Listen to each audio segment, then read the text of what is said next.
The Arena, a multi-platform gaming news podcast, is brought to you by, well, of course, you. If you want to learn more about how you can support the show, go to patreon.com/expat2020.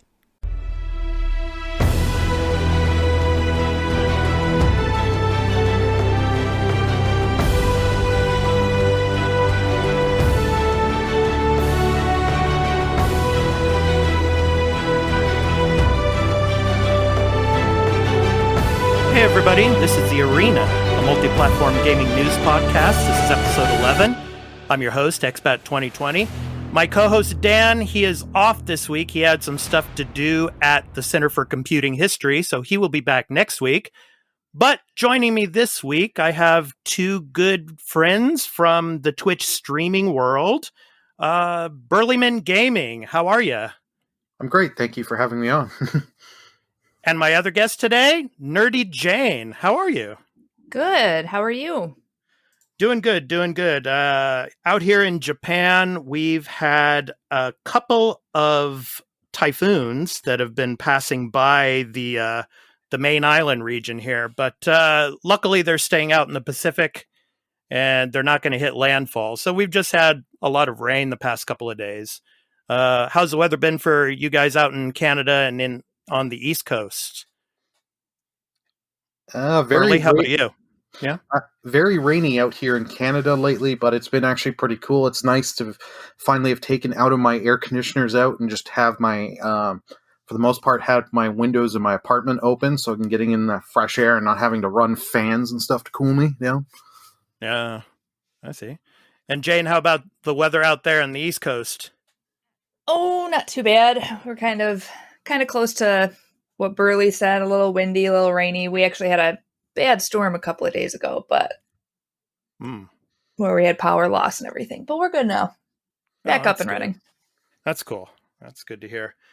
Okay, so before we jump into what we have been playing, I want to tell everyone out there that you can head over to The Arena, a multi-platform gaming news podcast, where you can find us on any podcast app for iOS or Android, as well as on Spotify or on Amazon Music.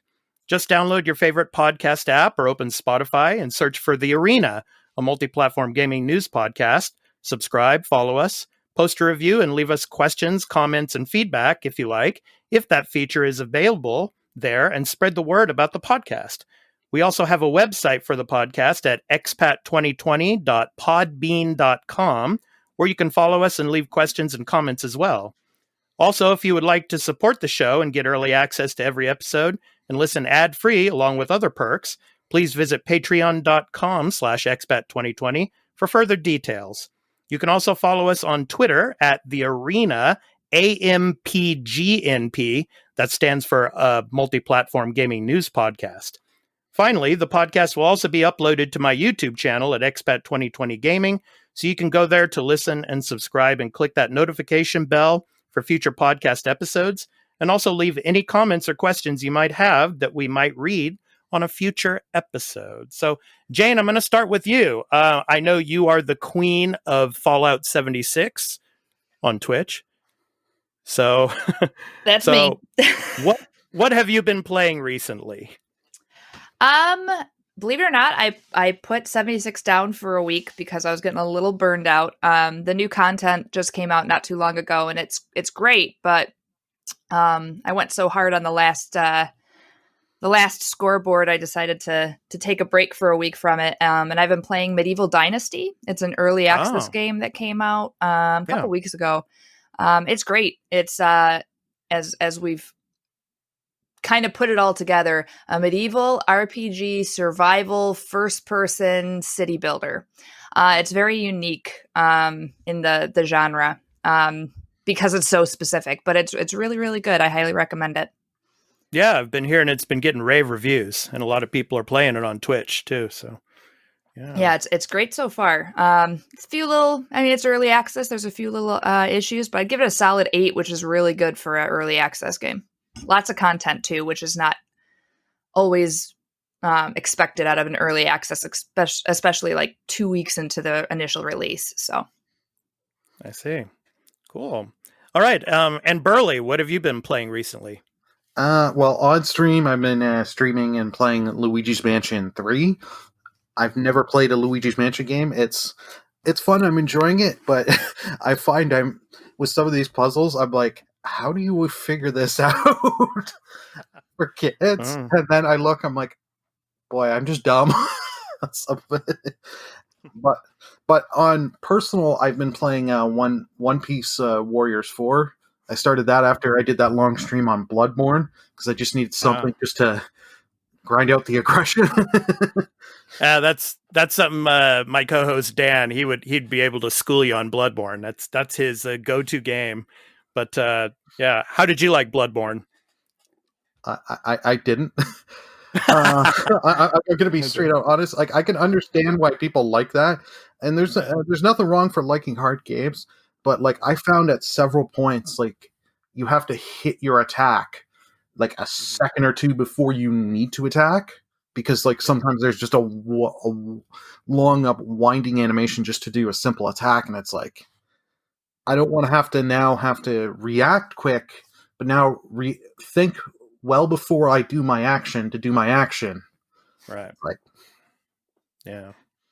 yeah, those types of games, they test my patience. That's for sure. Yeah, after playing it for like about 40 minutes, I almost broke the controller. It's just an unforgiving game. And yeah, but one of the games of the generation, that's for sure. And we'll be talking about that later in the show. Some of your favorite games of the generation and everything. So, okay, let's go ahead and get into the news beat. So, are both of you hyped for Cyberpunk 2077? Beyond hyped. Oh, yeah. Yes. So, it has officially gone gold.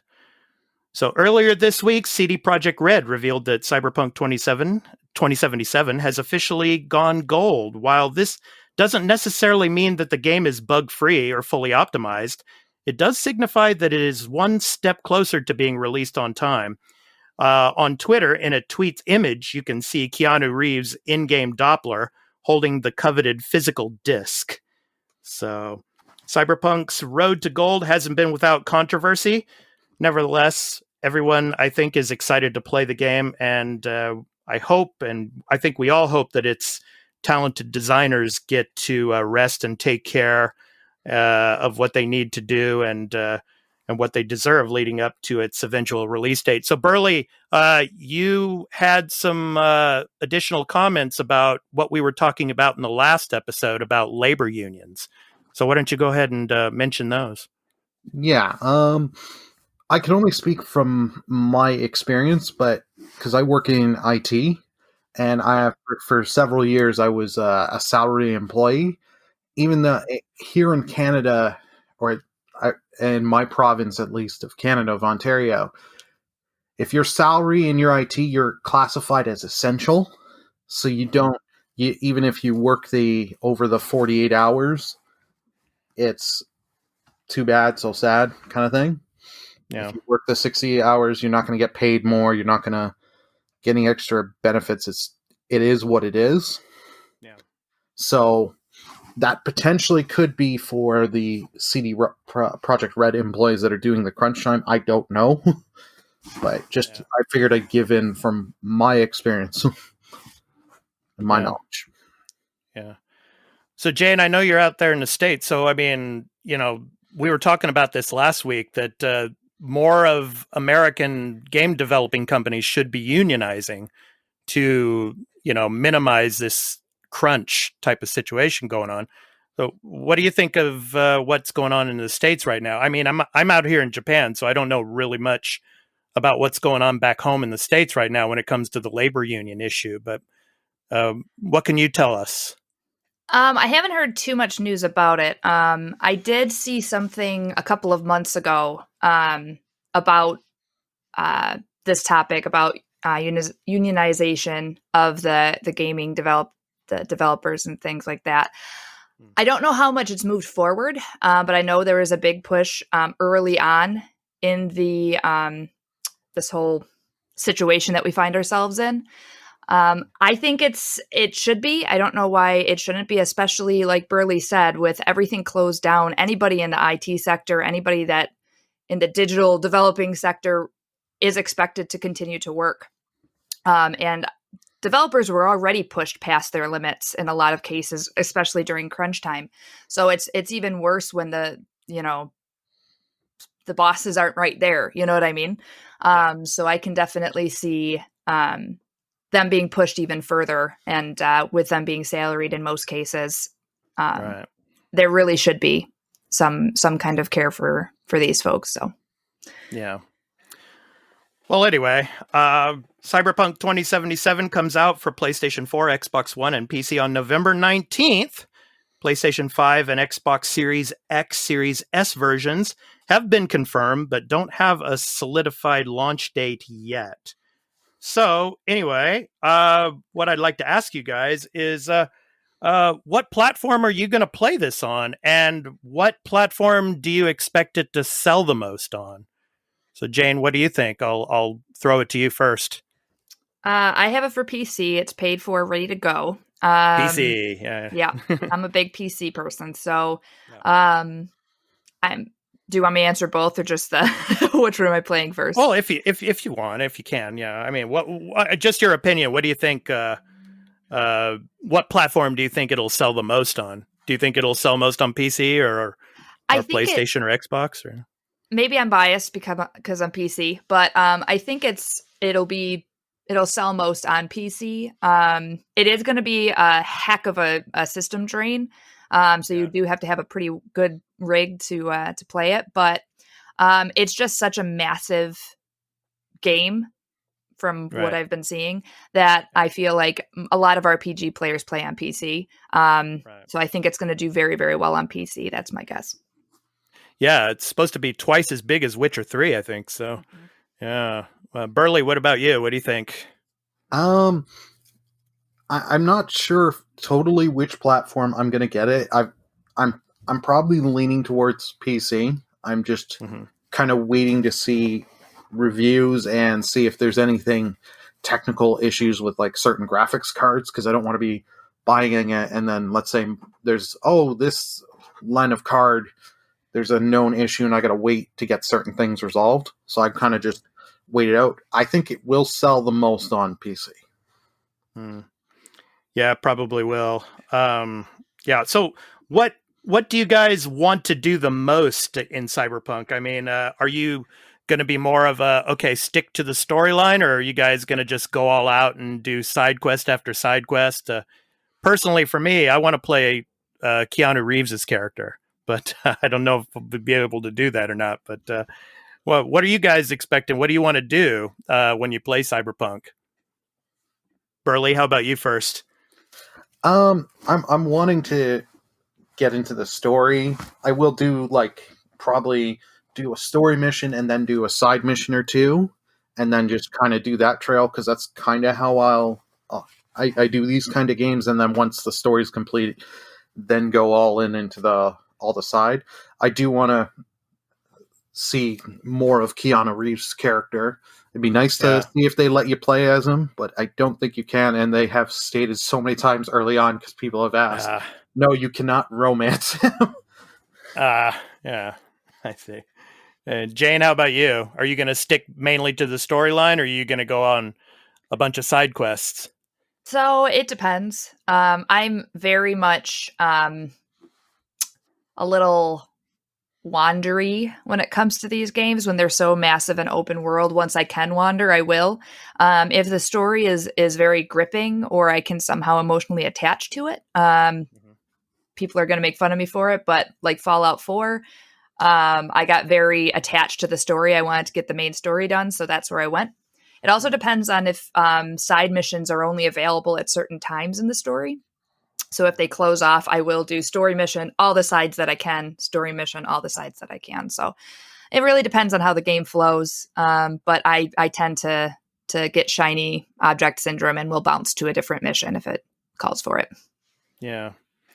Yeah. And with all the DLC that's going to be coming, at different times, that'll probably sidetrack me a lot and probably go do a lot of stuff that will take me off of the main missions. I don't know, but I'm looking forward to it. Yeah, Burley, go ahead. Oh, that was me. Sorry. Oh, sorry, Jane. Go ahead. Yeah. I will say that as far as because it is Witcher developers, I will say that I only got to a certain part in Witcher. I love the game. I love the story. I love how it is. But once the world opened up and I saw everything, it was just so massive with so many side missions that I just got overloaded. So I'm hoping that it's a little bit more streamlined quest wise, because I just got overwhelmed to the point where I just had to stop the game. So I'm really hoping they change that. Syndrome. Yeah, exactly. So I'm really hoping they don't do that and just overload you with side quests, because somebody that like me, that's kind of a completionist to a certain point, will absolutely just.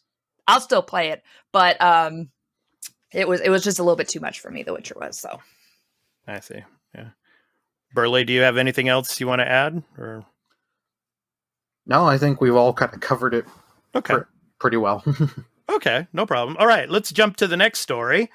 So now with the PS5 and the PS4, and all the way back since the PS1 era, did you know that in Japan, the circle button is used to confirm menu items and the X button is used to cancel? Did you guys know that? Yes. Yeah. Kind of. Yeah. I just know in some games I remember having to do that, and I thought it was kind of weird, but... Yeah. So, basically, with the PS5 is going to become universal, basically. So while some early PS1 titles use the same logic in the West, Sony eventually normalized the use of X to confirm and circle to cancel, but there's always been a disparity between the regions until now. So alongside a wave of PlayStation 5 previews, it's been confirmed that the X button will now be used to confirm universally around the globe. This means that local gamers are going to have to tune out 25 years of tradition, especially out here in Japan, when the next-gen console launches in November. So basically, I've been talking to a lot of gamers out here too in Japan, and they're kind of on board with the change. They're like, it should be universal, but there's some people that it'll take a little bit of getting used to. But I don't know. I think it's a good thing. It should be universal. So, yeah. I think it's a good thing for developers too, I guess. Don't have to worry about something like that. But honestly, I think I remember the old controls from like PS1. So like maybe just thinking way back because I'm old. Mm-hmm. But no, you're not, Jane. We've had this conversation. But I didn't realize that they still did that. That there was different controls for different areas. I don't know. I just thought it was a kind of a weird thing to not have it normalized after all this time. So I understand having to get used to it, but I don't think gamers are going to have too much of an issue. Yeah, well, I've had to use it like this ever since the PS4 came out, but it'll probably take me about 30 minutes to get used to it. So yeah. Yeah. How about you, Burley? How do you feel about this? Yeah. I feel like great to have it universal, but as we know in the modern age, a lot of games give you the custom controls. You can change controls. So my interest is going to see how many people are going to change it for the Japan audience. They're going to change it back. Yeah. That's a good point. Yeah. Actually, they haven't really said if that functionality is going to be available, but I think it will be at some point. So, yeah. I don't know if I would want to do that though. I don't know if I'd want to. Like, I would want to just get used to the new controls. If there's some games that will allow it and some games that won't, I'd rather just get used to it and just rip the Band-Aid off kind of thing instead of trying to remap this game but can't remap this game, so I have to go back. Too much work. Yeah. Okay, so let's go on to the next story. So, how much? I know, Jane, you were talking earlier. You're mostly primarily a PC gamer, but when it comes to PlayStation, how much are you into trophies? So when I play my PlayStation 4, I do I'm not a huge achievement hunter, but I do achievement Xbox more, but I do hunt the trophies a little bit. I did look this story up because I wasn't quite sure what the changes were. So I'm kind of looking forward to this conversation. As somebody that doesn't really care about the achievements as much, I don't see a reason for or against the change. I don't know if we want to go into what the change is first. But that's my initial thought. Yeah, let's actually, let me go ahead and read from the PlayStation blog here. So basically a quick tour of the enhancements rolling out for the trophies. So basically new trophy levels. So the first thing you'll notice is a big change to your trophy level. They're increasing the trophy level range from the current 1 to 100 to 1 to 999 now. So that's kind of a big change there. Following this update, your trophy level will automatically be remapped to a new level within this new range. So based on the trophies you've earned to date. So for example, if your current trophy level is 12, your new level will jump to somewhere in the low 200s. The exact level will depend on the number of grades of trophies you've acquired. There will be no changes to the trophies already earned or trophies information. And then a new level calculation structure. So players will progress quicker through the early levels and levels will increase more consistently. Platinum trophies will count more towards your level progression, making them even more valuable. And so it goes on to talk about the new icons as well. An expanded level range, also updating the trophy level icon on PlayStation 5 as well as the PlayStation app at a later date. The currently the trophies icon is just a single gold star, but they're adding a few variants. So, for example, levels 1 to 299 will be bronze. Levels 300 to 599 will be silver. 600 to 998 will be gold, and the platinum will be level 999. And the icons will also have subtle distinction to visually suggest how close you are to the next level. And it says, lastly, just for clarity, trophies that you've earned on previous PlayStation systems will come with you to PlayStation 5, just as they have in previous generation transitions. The new trophy levels will be reflected in all locations that trophy levels are shown, including past systems, PS app, and My PlayStation. So, yeah, I mean, I'm not a big trophy hunter. I know some people that they want to get every single platinum trophy. They're huge trophy hunters, but I mean, I don't see much of a difference really, except for numbers. Yeah, that's exactly what I was thinking when I read the story. Coming from Xbox, they do their achievements of like 100 points, 500 points, whatever. So just to scale it up, I don't really see, you're still earning it, from what I can tell, you're still earning the same trophy. It's just a different scale now, and you get different badges. I do like the way the badges look with the little, additional kind of flair to each of the badges. But I just don't.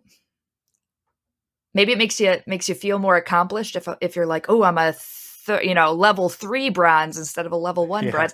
I don't know. To me, it's not the biggest of deals, but it's interesting that they did it that they're changing it at all. Honestly, I don't think there's much change in the, or at least I haven't heard of much major changes to the Xbox achievements. I think they're still just doing achievement points. From what we know, I think the Xbox achievements will remain the same. I think. Right. So I just don't see a purpose of why they would change it, and why they'd put the energy into changing it if it's. I don't know, but that's my opinion on it. Yeah, Burley, what's your opinion on this? Well, I think I am comfortable to say I'm probably the biggest trophy hunter out of the three of us here. I have 69 platinums. I have a problem. I'll admit it. Ooh, that's nice. Yeah. Yeah. So like it was, I found it odd that they were changing it because I went from like level 26 or something to 402. Now I want to get 2 more levels to go stay at 404, just for the joke of that. But like giving us the higher levels, that didn't that I don't care about. It's nice kind of now, okay, if you're in this bracket, you've got, instead of we all having the same icon, you get the bronze icon, the silver, the gold, and the platinum. I do like that. And when we get those icons all out, but you're still earning the same thing. It's still just going to be an XP thing and bragging rights. So yeah, I guess with the the pumped up numbers and everything, everybody will have some kind of a different sense of accomplishment or something like that. I don't know, but yeah, like I said, I'm not the biggest of trophy hunters. So if I get a trophy, great. As long as I'm enjoying the game, that's all I care about. So that's interesting, Burley. That as the biggest trophy hunter, even you're saying it's not really a big deal. So I think that kind of speaks volumes, because it's like self-proclaimed trophy hunter is like, I don't really care. Yeah. Okay, so let's go ahead and move on to the next story. So I don't know if you guys saw the YouTube teardown of the PS5. Burly and Jane, did you see that video by any chance? I did not. Okay. I did watch it. Okay.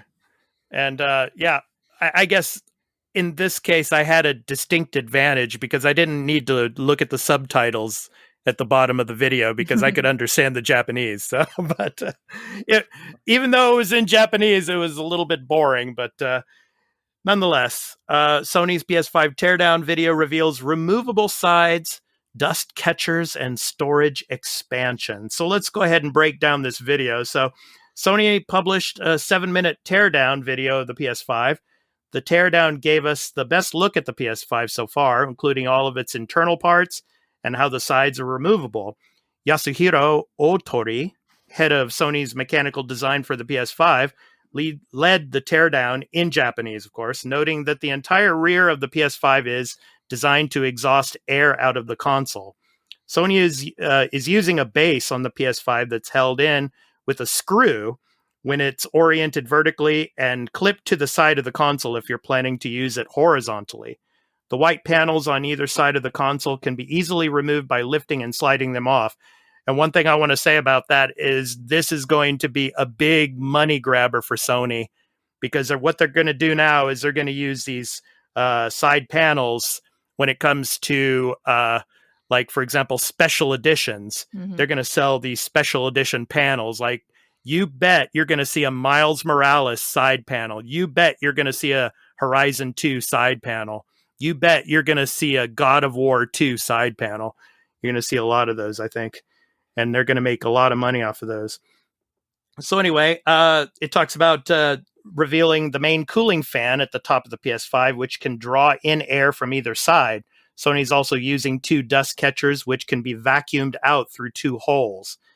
I think that's interesting. I don't think a lot of people are actually going to open this thing up to dust it out.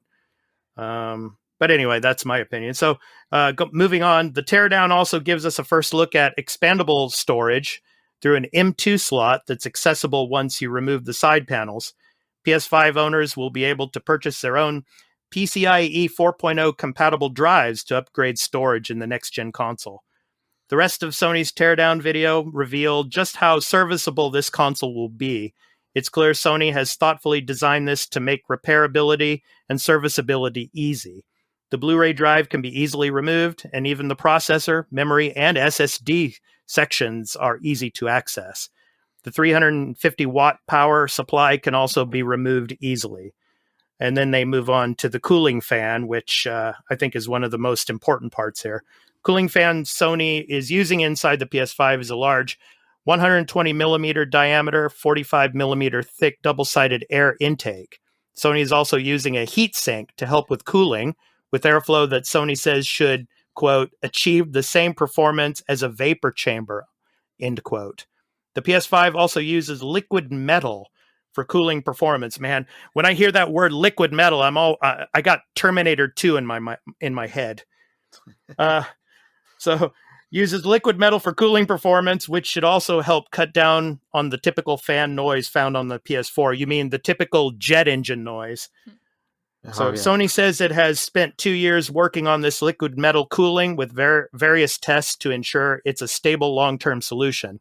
It's a thermal conductor that sits between the SoC and heatsink and should help significantly with the cooling performance. Okay, so enough of that. So, I mean, what do you guys think of this? I mean, it seems to me, I mean, these new console generations are trying to get as close as possible to a PC. But I don't think people are going to take much time to open this thing up and for example, replace the internal hard disk or try to dust it out or anything like that. I don't know. What do you guys think of all this? Burley, why don't you start first on this one? What do you think? I'm glad they showed us the teardown. I'm glad that they're trying to get the thing saying cooler and quieter, because they know with because I just have the original PS4, I don't have the Pro, but that thing, if you play certain games like Ghost of Tsushima and stuff like that really push that console. Oh yeah, you can hear it. It's a gen engine, so they're trying. They need to avoid that because they've had so many people complaints and made jokes out of it. So yeah, I mean the tower is huge. Yeah, I mean if you see this box standing next to the guy in the video, it's huge. Yeah, I mean it's the largest vertically standing console that's ever been made. Yeah, yeah. Jane, what do you think about all of this coming from the PC end? I mean, are the consoles becoming more like a PC now? Oh, for sure. And they have to keep up. I will be interested we will get one. We will get the PS5 eventually. I'll be interested in how it sizes up to my my large computer that I'm looking at right now. But I think the most interesting part of that whole story was the cooling. Not only the metal cooling, which is unique. I know of water, liquid cooling and things like that in a PC. But this metal cooling, I'm interested to look more into. I think it's interesting that they spent so much time on the cooling only because it's always been their problem since PS2 up to PS5, or PS4, now PS5. I mean, with the red light of death for the PS3, and I know the PS4 is very loud, like Burley said. Just trying to keep it cool. On top of that, on the PS3 and the PS4 and Xbox too, but sticking with the Sony, you could not have any of those vents blocked or you're going to have overheating issues. Another thing that I think is interesting is that they're providing a base for it to stand vertically. As any Xbox 360 or PS3 owners probably remember, if you nudge that thing, that laser or the laser to read the disc is melting that disc inside. I used to work for GameStop back in the day, so I remember seeing all of these. So it's interesting that it's nice that they provided a base. I'm wondering how good that base is going to be to protecting things from like a melted disc. We always told people just keep it horizontal as much as possible because you're just damaging your disc. So I'll be interested to see. And it goes back to the heating, right? So if the system was hot, you melted a ring in your disc, you had other issues. So I'll be interested to see how solid that base is and how the liquid or the metal cooling goes. That's interesting. Yeah, let's just hope that liquid metal doesn't leak. Because I've heard some people talking about they're going to hold off on getting a PS5 until they've seen people using it and, find out, how this issue, how this liquid metal is going to work. Mm-hmm. We'll see. But and stress testing with the system. I mean, for both going back to PS3 and Xbox 360 days, both of those systems had overheating issues. And it seems like something that could have been it was so common. I'm sorry, yellow light of death, not red light of death. Moving on for the PS3. It was such a common thing for the companies not to have stress tested that much was a huge oversight. So with this new liquid metal cooling system, they had better stress test it for the average gamer in different countries to make sure that it holds up or at least put something in there like make sure you turn off every so often or else you're going to have issues. So it'll be interesting. Yeah. Yeah, and there's been reports too that the Xbox Series X has been having some heating issues. I don't know if it's just case by case or not, but they're stress testing that as well. So we'll see how that turns out. I heard rumor for that was that it's too powerful, and I'm like, okay, let's all slow our roll here. They've always had heating issues, so it's not because it might be because there's too much power. I'm using air quotes, but let's not toot Xbox's horn too much until we see what actually happened. Yeah, and a lot of PC players probably too are saying, "Let's talk about power." Exactly. Let's just open my PC up and let's talk. And I can keep mine cool. So anyway. Yeah. For the Xbox, oh sorry. Go ahead, Burley. Go ahead. I was going to say for the Xbox One, I saw one person, they were saying about the overheating, and then you saw the photo of where they had it, and it's like you have it in no room to frickin' breathe. You put anything there that has vents, if you have no chance to breathe, give it a chance to breathe, it's going to just heat and melt. What do you expect? Right. Yeah, it's just common sense. You put it somewhere where there's a lot of room to breathe. So. Right. Yeah.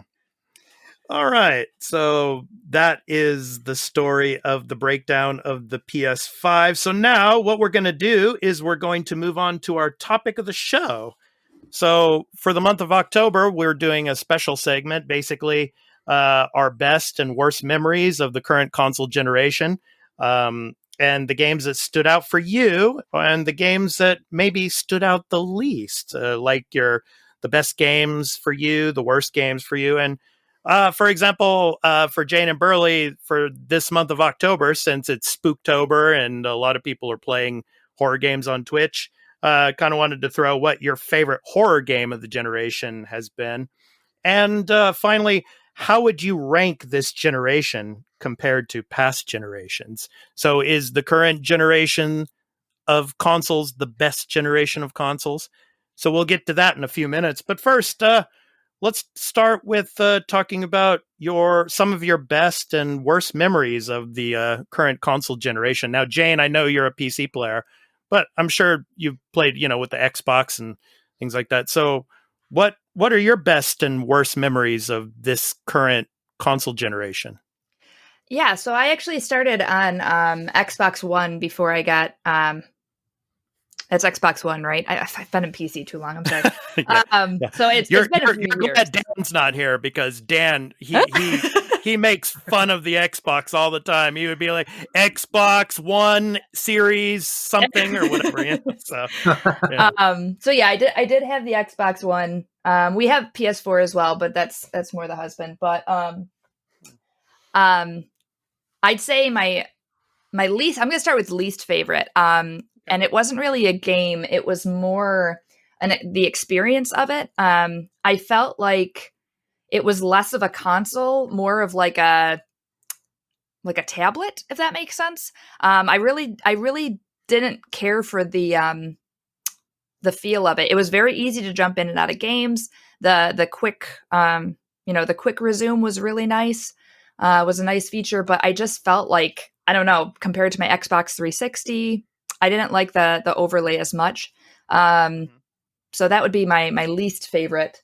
My most favorite moment in the game was, I hate to say it, was my Fallout 4 playthrough. I got it day one and I downloaded it so that at 12:01 I was able to play it, which was the first time I was really able to do that. And I played it for like a week straight with hardly any sleep, and I took off work for it. So great. Yeah, so shortly, I'd say maybe a year and a half after that, I got my PC. So it was kind of short lived, but that was my best and worst. Okay, Burley, how about you? What was your best moment of the current console generation and the worst moment? My best moment is one that kind of surprised me because, like, I had seen the trailers for Ghost of Tsushima and just didn't grab me until I saw people streaming that. And it was just once I downloaded it and started streaming and playing that game, it was just like, and seeing the great visuals on that, it was like, oh my God, just the great combat. worst moments probably were on my Xbox One, the system I barely use, because the thing that drove me nuts is the downloading games on the Xbox One is the variant rate speed they do for it. So you'd get like, okay, I have a fast connection, so I'd be getting 100 MBS per second, and then now you're going down to 200 kilobytes per second. I was like, what? Yeah. Oh, it was just like, and since the Xbox One, you couldn't put in the rest mode like you could the PS4. It was just like, because I remember when I bought it, because I bought my Xbox One, I got like the Gears Ultimate Edition. So I was doing that to download, and that's like 50 gigs. So I had to wait a long time to download that, play it. And I was like, this is just annoying. Yeah. Yeah. Well, for me, one of my best moments of the generation was, of course, I'm a big Uncharted fan as well. So I loved playing Uncharted 4. I like Jane, you were talking about, like at 12 midnight, waiting to play that game, like Fallout 4. I mean, for me, it was like Uncharted. I really wanted to play that because I loved Uncharted 2 is probably one of my favorite games of all time. But I really enjoyed playing Uncharted 4. But one of my worst moments of the console generation, and for the past 3 or 4 years now, I've been strictly digital. I just play all of my games digitally now.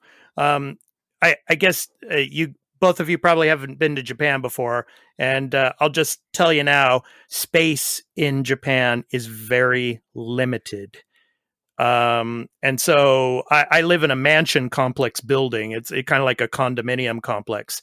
It's 15 floors high, and it's a 4-room condominium complex. I mean, the space here is so limited, and so I had discs from almost, from PS3 era, from PS2 era, from you name it, and just collecting so much space in storage bins everywhere. But what really tipped the scale was during the PS4 first couple of years.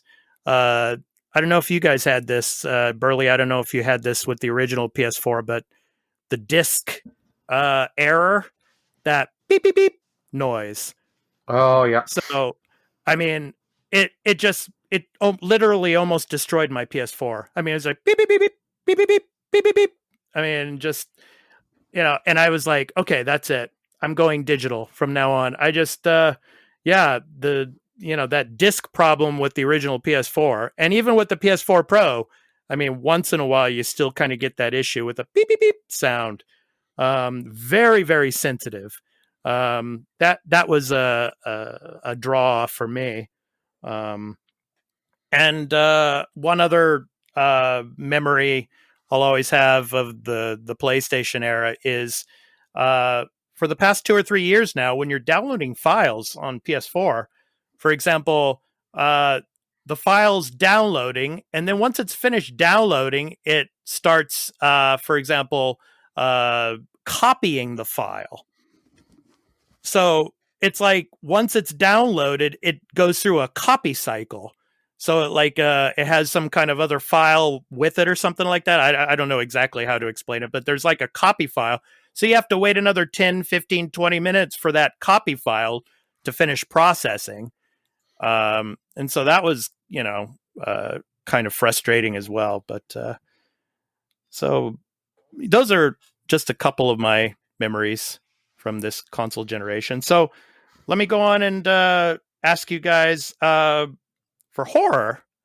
So since this is Spooktober and we're all Twitch streamers and a lot of people are playing horror games this month, this console generation, what was your favorite horror game? Jane, how about you first? Favorite horror game of the generation? I'll be honest, I'm a little bit of a chicken. So horror games were not big on my jam. That didn't make sense, but you guys know what I mean. Wasn't my jam so much. I don't really have a ton of memories playing horror games on the Xbox. I guess my favorite would be Dead by Daylight.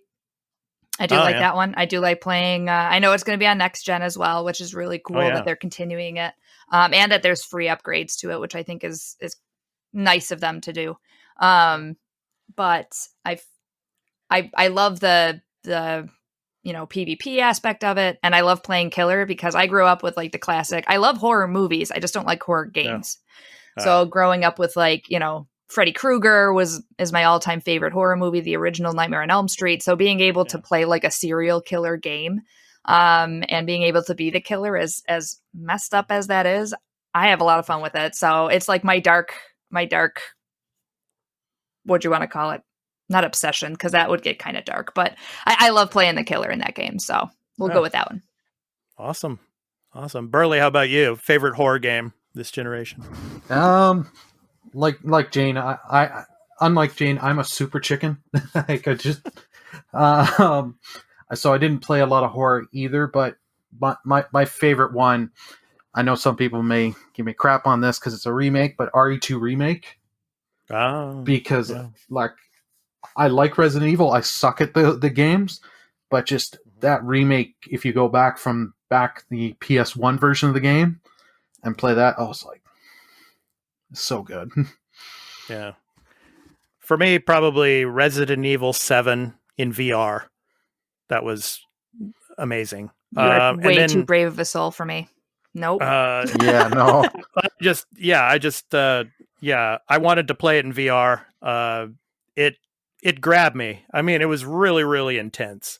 And, I can stand the intensity for about 20, 30 minutes, and that's about it. But other than that, Alien Isolation. I think a lot of people overlook this game, but Alien Isolation was a really good game, and it took advantage of the DualShock controller as well. Any little noises you made kind of drew the alien to your location. And so the suspense in that game was really high. So that was a memorable horror game for me during this generation. So now let's talk about how you would rank this console generation. And actually, I have a voicemail from Dan, who is my co-host, as all of you probably might know that have been listening. And he wanted to throw his 2 cents in about what he felt was the best console generation. So let's go ahead and take a listen to that. Hello there, this is Dan, still seething with the indignity of having to be a caller on my own bloody podcast. The best generation, that's really easy. That's obviously the 5th generation of consoles. The 5th generation would be the Saturn, the PlayStation, the N64, Jaguar, and the 3DO came out around that time. It's the best generation with no discussion. It's very easy to say why. It saw the shift to full 3D. It saw the shift from cartridges with limited storage capabilities to CD-ROMs with huge storage capabilities. It saw games go mainstream at last. The Sony PlayStation entered the average player's living room. Like, it wasn't just for the games and nerds or kids anymore. Adults were buying PlayStations. It also marked the beginning of the end for the Sega Saturn and their hardware production. It was the beginning of the end. They struggled along with the Dreamcast for a bit, but ultimately it went a bit sideways. It saw Nintendo absolutely cement themselves as just geniuses in the 3D field. I mean, off the bat, they got it right. No one had done this before, but in full 3D games, they nailed it. Out of the gate. Pilot Wings, Mario 64, Wave Race, amazing 3D games, really making use of the 3D space. It's like they've been doing it for years, but they hadn't. Also, it's the biggest leap. Prior to this, we were going from 2D. We had like the SNES Mega Drive, and then we went bang, straight into these massive games, 3D environments. We will never see the like again. We will never see the quantum leap that happened between the NES, SNES, and N64 that shifted the 3D era, the polygon era. We'll never see that again. So without a doubt, the best generation of games consoles with the 5th generation. Okay, so that was my co-host Dan. So Jane and Burley, what do you guys think? What do you think was the best console generation? Your opinions. Burley, what about you first? See, yeah, I've struggled so much on this one because there's so many close ones. To me, like because I started off in the Genesis era, but I have to kind of agree with Dan on the 5th generation with the PlayStation, because I grew up with the PlayStation, and because of the PlayStation and the nice things with like the demo discs you used to get, so it sampled different types of games, so it got me into trying different kind of games and seeing what developers were doing with this new piece of hardware. Mm-hmm. Okay. Jane, how about you? I'm going to disagree a little bit. I'm going to say more the leap to internet. I think that, yes, 3D, the leap to a 3D look, especially with like the PS1, the N64, that was very important. But I think that to say that it never was revolutionized again, or to that extent, I think the inclusion of online, especially as that became a lot more mainstream, they can do a lot more with games because everything is online now. Patches, modding, all of that stuff. So I would probably say either the PS2 Xbox time or the Xbox 360 PS3 generations. So the 6th and 7th generation. Yeah, that one. Thank you. Okay. Yeah, I love new technology. I think this generation has produced some of the greatest games we've ever seen when it comes to massive multi player games, massive, for example, role-playing games, the massive open worlds that we have, never before seen. I mean, I think the inclusion of VR into the mainstream of, for example, the PlayStation console now. And I don't know if Xbox is going to do this anytime soon, but VR has become a thing when it comes to video games now. And I think this generation, you started to see the beginnings of that. So, with the 3D generation, the start of that, well, now we have the VR generation. And I think, this generation is probably the best generation moving forward. I mean, I go back, Jane, you were saying you're old. You are not old. I go back when I was in elementary school back in the late 1970s, the Atari 2600. I mean, the second generation, I could only dream. I couldn't even imagine of what kind of games we have now. I mean, back in those days when you just had the little dots, you had Pong and everything like that. So, I think this generation is the best when it comes to, all of the improvements that have gone into online gaming. The massive open worlds that we're now, playing in almost every other game is like a massive open world game now. And then, of course, with the VR that's been included into this generation, just adding something else that is only going to be improved upon. And of course, the PlayStation 2 is the biggest seller of all time, still 155 million consoles sold. But, with the Nintendo Switch, you had 53 million, PlayStation 4, it's up to 110 million, Xbox One, about 50 million.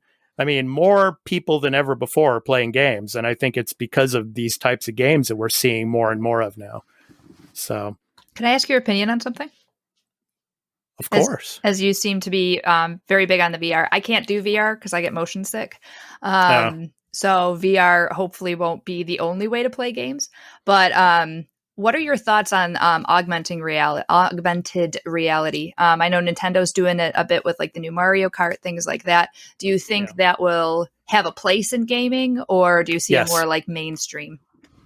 I think it will have a place in gaming. It might come into the mainstream, but not yet. I mean, Xbox was even working with the government on augmented reality, and they were showing off some, I think back in E3 about 5 years ago, they were showing some of the augmented reality with Minecraft. I think it's I don't know about mainstream, but it will become a part of gaming. I don't know if it will be multi-platform. I think probably it will be more PC oriented. but you'll start to see more games probably in the near future, maybe using more augmented reality. That is an interesting area. Mm-hmm. So, yeah, I agree. I'm super interested in that, again, because I can't do VR. So having another option where I can still enjoy it, that's why I'm very interested to see how well the Mario Kart does for Switch.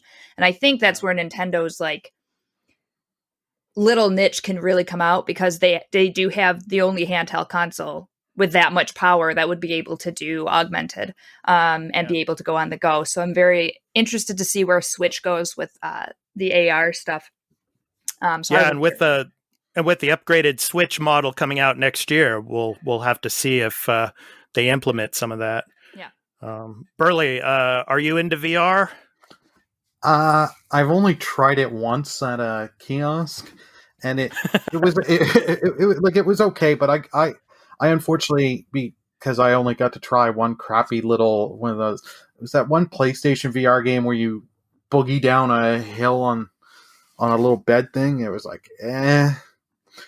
I want to try it, but my thing is I do not want to spend, because of how expensive PlayStation VR or any of the other VR options are. It's like, do I want to make this investment and then find out there's only 2 games that I just spent $400 for? Like, yeah.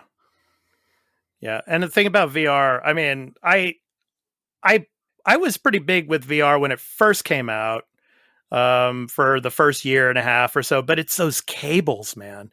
The cables, I mean, having to set that thing up took about 35, 40 minutes, and I got to a point where, man, I don't want to do this anymore. So, I mean, for the past year or so, my VR has been, in a box.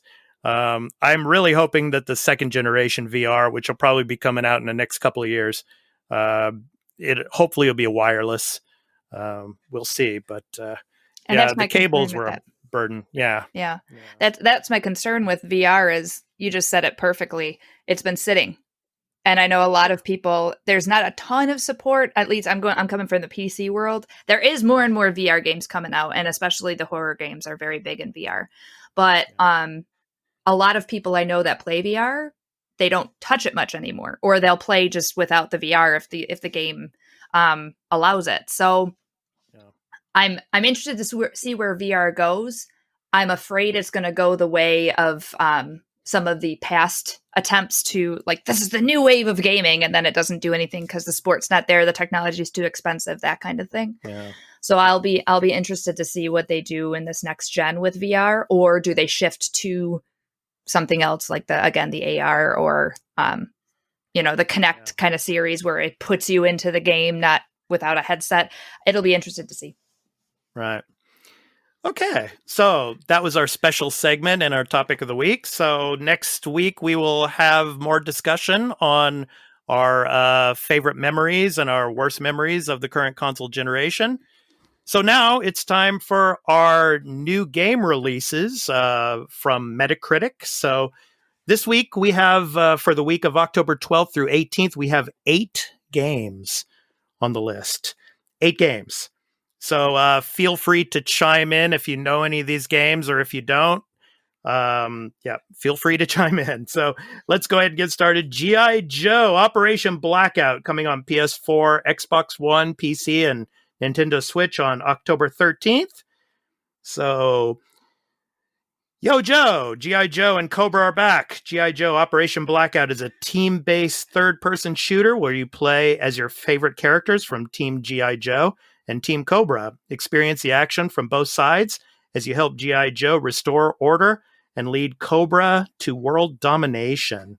So an action shooter, third-person arcade, coming on the 13th. Have you guys ever heard of this G.I. Joe game? I took a look. Yeah. I have to apologize. I mean, this is just, there's a lot of games on this list that some people have never even heard of before. So, but I can't believe G.I. Joe's still a thing. Yeah. That was what surprised me the most, was when I saw G.I. Joe. I was like, that is still a thing. I I like the duality of it. I think that's kind of interesting to be able to see, both sides of the conflict. I don't see it getting Game of the Year, but surprise me, G.I. Joe, surprise me. Game of the Year 2020 G.I. Joe. Right, done. Yeah. All right. Okay. So next up, Remothered Broken Porcelain comes out on October 13th for PS4, Xbox One, PC, and Nintendo Switch. So Broken Porcelain brings an abundance of welcome changes to the series, introducing new gameplay and storytelling elements that breathe new life into the characters and an unprecedented level of immersion in this haunting adventure. Perfect for both new and returning fans to the series. So have any of you played the Remothered series? I haven't had a chance to play any. Burly, have you played Remothered before? No, I haven't even heard of this series till when you sent us the list of the topics. I took a look, I was like, and then I read the little blurb saying it's a new entry. I'm like, oh, okay. Yeah, PS4, Xbox One, PC, and Nintendo Switch. It's actually coming to the Switch too. So, yeah, I think that's the interesting part of it is Switch and Nintendo isn't. I mean, they have horror games. Don't get me wrong, but it's more of a family friendly thing. So I wonder how scary or horror leaning it is. I have not played the series. I just saw the blurb like Burley said, but it's interesting that it's on the Switch. Probably good timing for all of the Switch players trying to get something scary for the spooky month, as you call it. So because there's besides Luigi's Mansion 3, which Burley's been playing, that's which isn't not scary. Okay, and I'm not saying it's scary. I'm just saying it's not scary. So Okay, next up, Torchlight 3. So action RPG coming out on the 13th for PS4, Xbox One, PC, and Nintendo Switch. So it's been a century since the events of Torchlight 2, and the Ember Empire is in decline. In Torchlight 3, Novestrea is again under threat of invasion, and it's up to you to defend against Netherrim and its allies. Gather your wits and brave the frontier to find fame, glory, and new adventures. So, role-playing action RPG coming out on the 13th. So, Age of Empires 3 Definitive Edition, exclusive for PC, Jane. Exclusive for PC. So I don't know if you guys have played Age of Empires, but it's been cool. Years, but I have played. It's a great game. It's cool a really strategy, real time. Yeah. I'm really bad at it unless there's cheats, like medieval or like the Total War series, early Total War series, when I could just like get all the money and auto build everything. I was taking over Europe, but I'm not great at the games without. That's the only one I still will cheat at. Give me back my Game Shark for that one. But go ahead. Okay, so October 15th. So Age of Empires 3 Definitive Edition completes the celebration of one of the most beloved real-time strategy franchises with remastered graphics and music, all previously released expansions, and brand new content to enjoy for the very first time. So next up is Cloudpunk. So not Cyberpunk, but Cloudpunk. So on October 15th for consoles on PS4, Xbox One, and on Nintendo Switch. So it's a simulation and vehicle civilian game. So your name is Renea. This is your first night working for Cloudpunk, the semi-legal delivery company based in the sprawling city of Navalis. You go everywhere from the marrow below to the spires that pierce the gray clouds high above before scraping the edge of the troposphere. So no delivery job is too dangerous and no one is faster than a Cloudpunk driver. In this story-based exploration game, you will meet a diverse range of characters, including androids, AI, and unscrupulous humans at every level of society. Everyone has a story, and in the course of one night in Navalis, everything will change. So sounds a bit interesting. Yeah, I actually find this one really interesting. I'm into those kind of niche-y kind of titles. If you see my playlist on Steam, I like the put yourself into a situation, scenario based, story driven kind of game. So that one actually interested me. I may have to look into that one a little bit more. Cool. Burley, how about you? Cloudpunk, are you interested in this one? Yeah. I took a look. I could be interested, but I will definitely check out people streaming the game and then kind of seeing how it runs and see if it's one of those things where, okay, once I see it, now I've kind of got to buy it and play it. Okay, next up, the Jackbox Party Pack 7 comes out on October 16th for PlayStation 4, Xbox One, PC, and Nintendo Switch. So 5 new games: the hit threequel Quick Plash 3, the collaborative Chaos of the Devils and the Details, the fierce drawing game Champed Up, the speech game Talking Points, and the guessing game Blather Round. Use phones or tablets as controllers and play with up to 8 players and an audience of 10,000. So mini party game. So does anybody play Jackbox? No, not me. I've participated with the voting stuff. I've always wanted to play them, but the matter is, my thing that stops me is got to wait for the sale, and it's like, am I going to be able to get the people that I'd love to play with all and to be able to carve out a time to do so? And that's what stopped me from picking them up. Yeah, I like the concept of the Jackbox games. I think they're a little pricey for a series of 4 to 5 mini games. I know they're pricey because they're very popular on Twitch. I mean, they're great.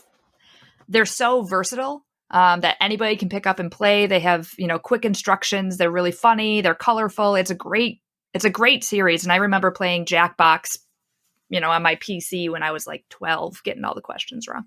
Probably not. I was probably older than that, but that's just my memory is terrible.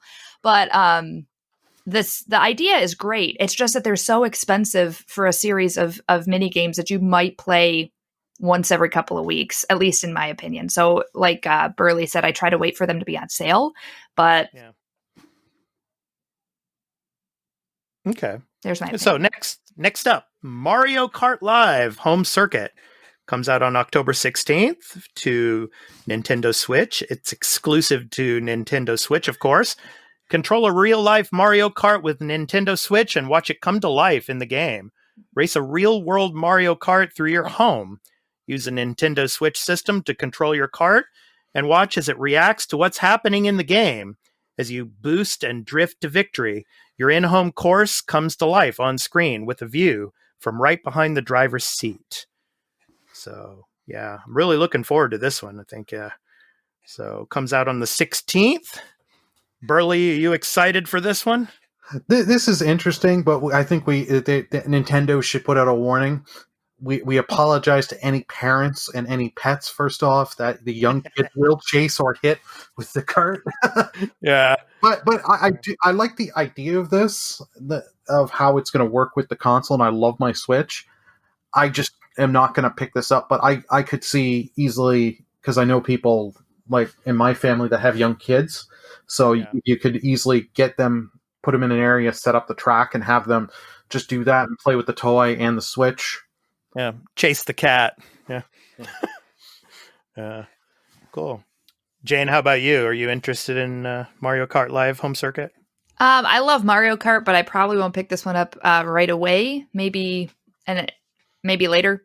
Just I don't know. I like my traditional Mario Kart. That if we're gonna play something, we'll probably just play that. But it's interesting. I'm interested more in the technology behind it, less in the game itself. I'm interested to see where it goes from here. Right. And finally on the list, NHL 21. Hey, Burley, Canada fans, yeah? NHL 21 comes out on October 16th for PS4 and Xbox One. So, gameplay in NHL 21 has gotten smarter, faster, and a whole lot flashier. Yeah, and just roster updates, I think, yeah. With innovative moves and massive improvements on both sides of the puck, players have more options than ever before to take control of the game and impose their playstyle on opponents. So comes out, yes, on, is it the 16th? I think it is. Yeah, October 16th. So yeah, I don't know about these games, man. I haven't played an NHL game since I think NHL 16 or so.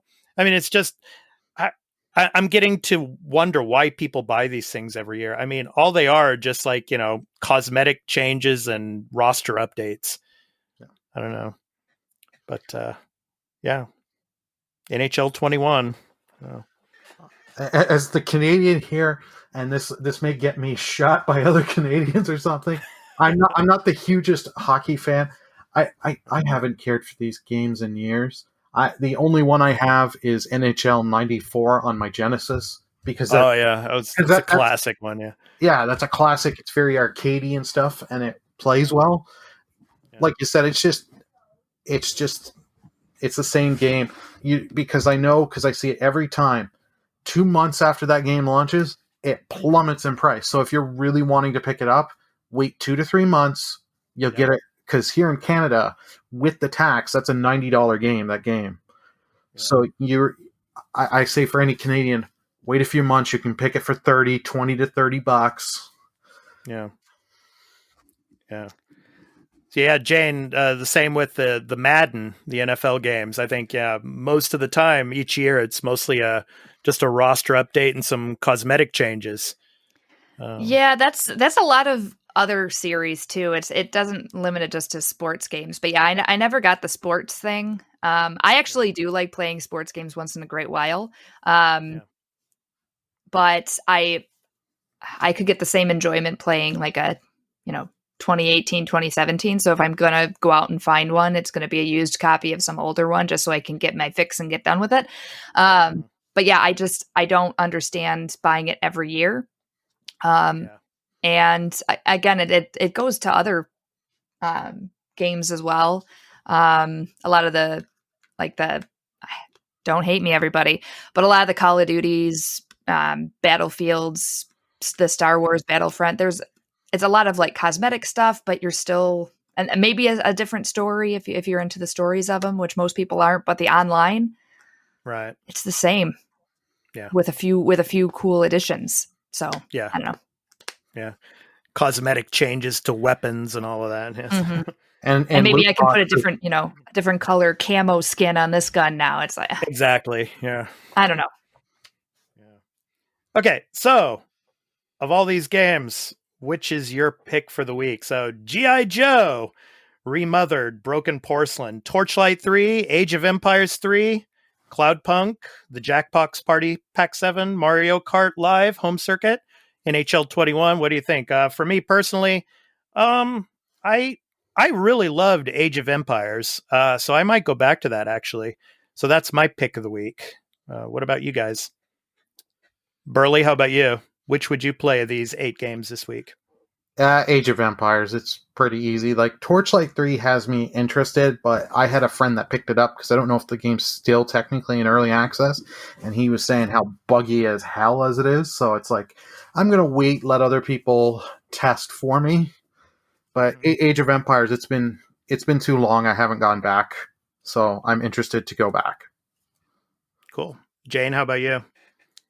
I think Mario Kart's going to sell the best, but I'm most interested in that Cloudpunk game. I like something I can easily pick up and put down and has a good story. So I'm going to be looking more into that one myself. Good. All right. Okay, so that's our new game releases for the week. So before we conclude the episode, I want to let everyone know once again where you can find the podcast. You can head over to the Arena, Multiplatform Gaming News Podcast, where you can find us on any podcast app for iOS or Android, as well as on Spotify and Amazon Music. Just download your favorite podcast app or open Spotify and search for the Arena, a Multiplatform Gaming News Podcast. Subscribe, follow us, post a review, and leave us questions, comments, and feedback if you like, if that feature is available there, and spread the word about the podcast.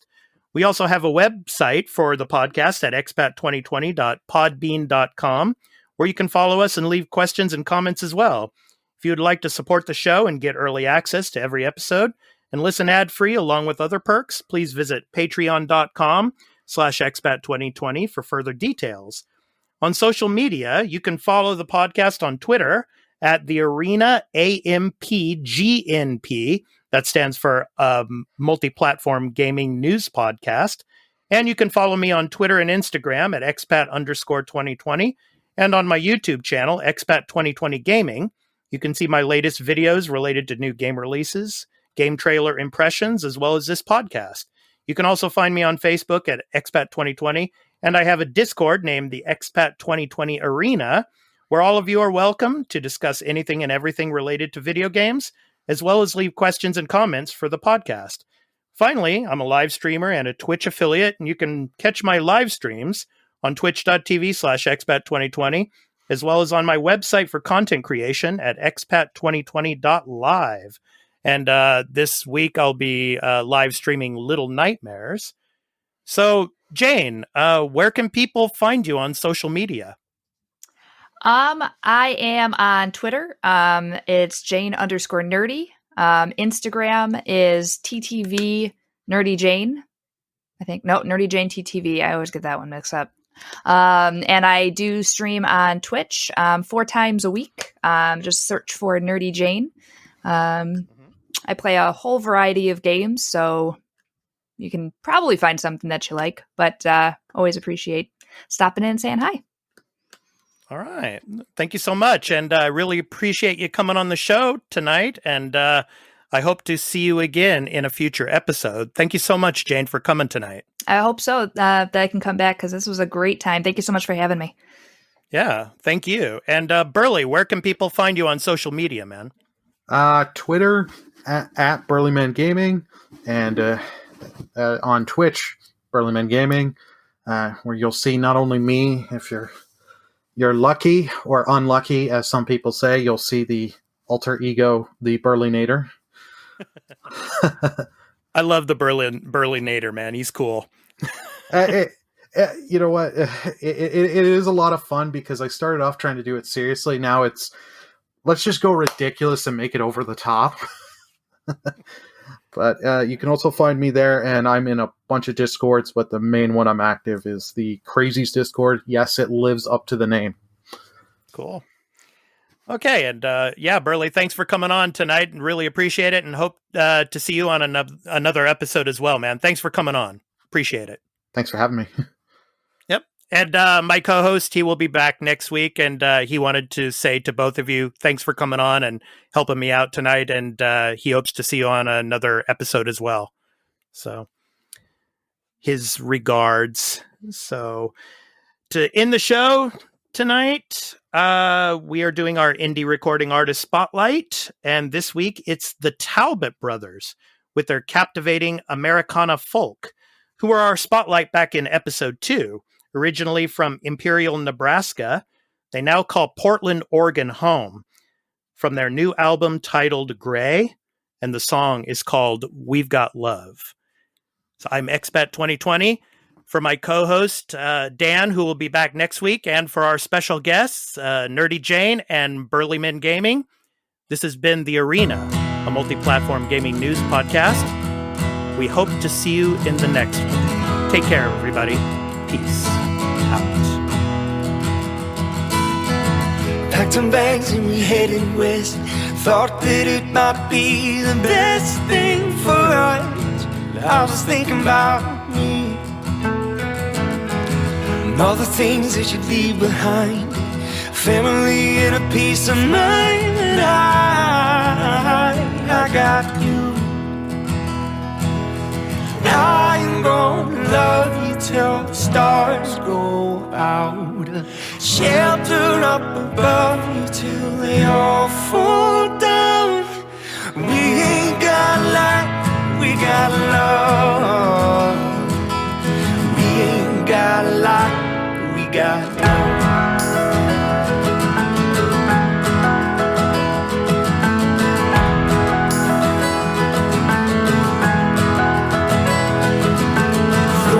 Feathers in the heavy rain, two of us together can weather any change that comes our way. Nothing here really feels like home. Home is who you're with when you don't feel alone.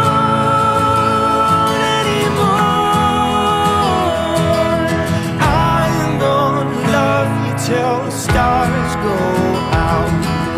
Shelter up above me till they all fall down. We ain't got a lot, we got love. We ain't got a lot, but we got